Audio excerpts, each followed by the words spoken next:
देश दुनिया की चौथी सबसे बड़ी इकोनॉमी बन गया है। हमारी जीडीपी 2025 में 4.3 ट्रिलियन डॉलर हो गई है।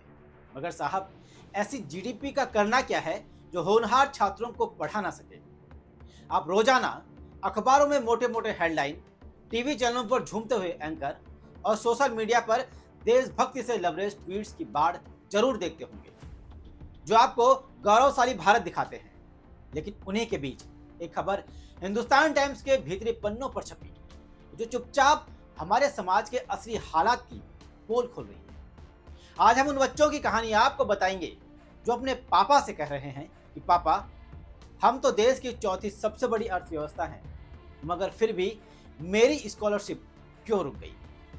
हिंदुस्तान टाइम्स में छपी इस खबर को पढ़कर हैरानी होती है कि सरकार के पास स्कॉलरशिप के लिए पैसे नहीं। ये आरोप किसी नेता ने नहीं लगाए, नहीं किसी एक्टिविस्ट या किसी ऑर्गेनाइजेशन ने। ये तो सरकार ने खुद कहा है। सामाजिक न्याय एवं अधिकारिता मंत्रालय ने 2025-26 के लिए अपने नेशनल ओवरसीज स्कॉलरशिप स्कीम में 106 छात्रों को चुना, लेकिन सिर्फ 40 को ही ये स्कॉलरशिप दी जा रही है, क्योंकि 66 उम्मीदवारों की स्कॉलरशिप के लिए सरकार के पास फंड नहीं है। मंत्रालय ने तो ये भी कहा कि जो 66 उम्मीदवार हैं, जो काबिल हैं, इनको भी स्कॉलरशिप दे सकते हैं, लेकिन कब? जब फंड आएगा। इन 66 छात्रों को सरकार का 1 टका सा जवाब, फंड नहीं है। गजब हाल है। एक सवाल और है, उसे भी जान लीजिए कि सरकार का हाल है क्या।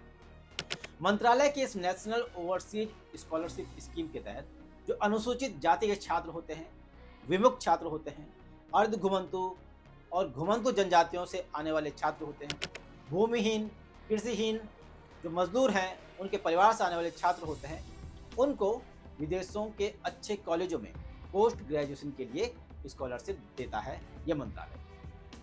वो छात्र जिनके लिए ये स्कॉलरशिप सिर्फ एक मौका नहीं है, पूरी जिंदगी बदलने वाला सपना है। और सरकार कह रही है कि फंड आएगा तो देंगे। पिछले 3 सालों में ये पहली बार हुआ है कि चयन समिति ने 125 जो उपलब्ध स्लॉट थे वो भरने में ये समिति नाकाम रही। यानी कि मंत्रालय को 144 करोड़ वाले देश में 125 ऐसे छात्र नहीं मिल रहे हैं जिनको वो विदेश में पढ़ा सके। इसे क्या कहेंगे? इसे निकम्मापन कहें या गैर जिम्मेदारानापन, जो भी है, शर्मिंदगी भरी बात है, जिसके चलते अब छात्रों ने ऐसे स्कॉलरशिप के लिए अर्जी लगानी भी कम कर दी है। इस बार पिछले 3 सालों में सबसे कम छात्रों ने स्कॉलरशिप के लिए अप्लाई किया। शायद छात्रों को भी लगने लगा है कि यह स्कीम सिर्फ नाम की है, मनसा की नहीं। और ऐसे में आदमी चिल्लाए तो क्यों नहीं चिल्लाए? क्यों ना सरकार से सवाल पूछे कि आपका शिक्षा का बजट कहां जा रहा है? क्या आपके पास 150-200 करोड़ इन छात्रों की पढ़ाई के लिए नहीं हो पा रहे हैं?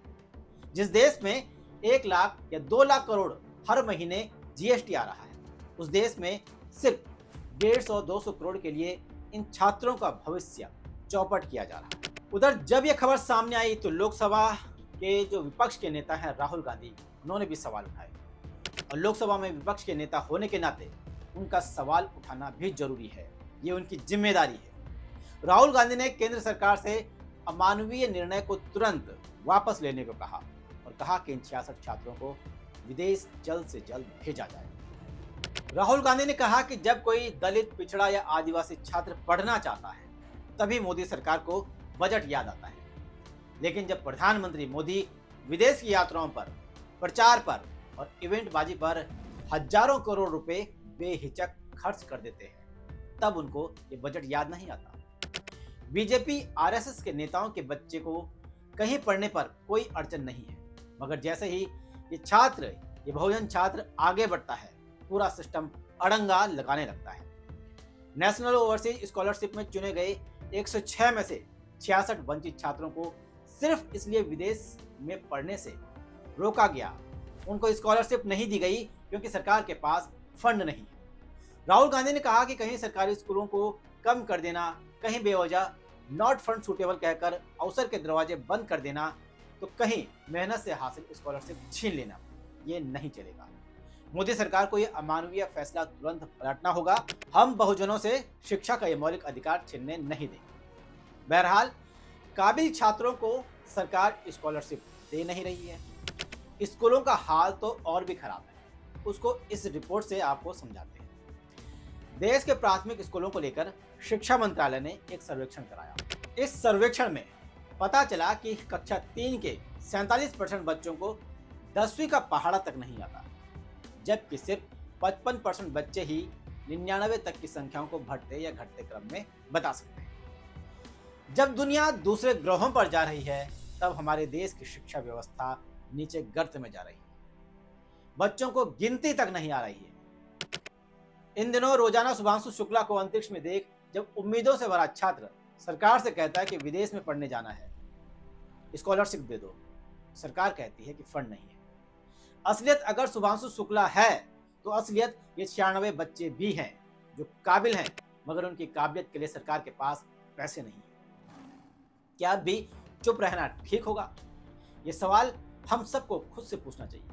क्या हम ऐसे देश की व्यवस्था में जीना चाहते हैं जहां गगनचुंबी जीडीपी के पीछे जमीन पर घुटते सपनों की आवाज दबा दी जाए? क्योंकि जीडीपी तो 5 ट्रिलियन हो भी जाएगी, मगर इन होनहार छात्र जिनकी आंखों में ऑक्सफोर्ड का सपना है, विदेश जाकर पढ़ने का सपना है, उसे ये देश बस इसलिए नहीं पढ़ा पाया क्योंकि इसके पास पैसे नहीं, फंड नहीं। तो ये विकास किस काम का? नमस्कार।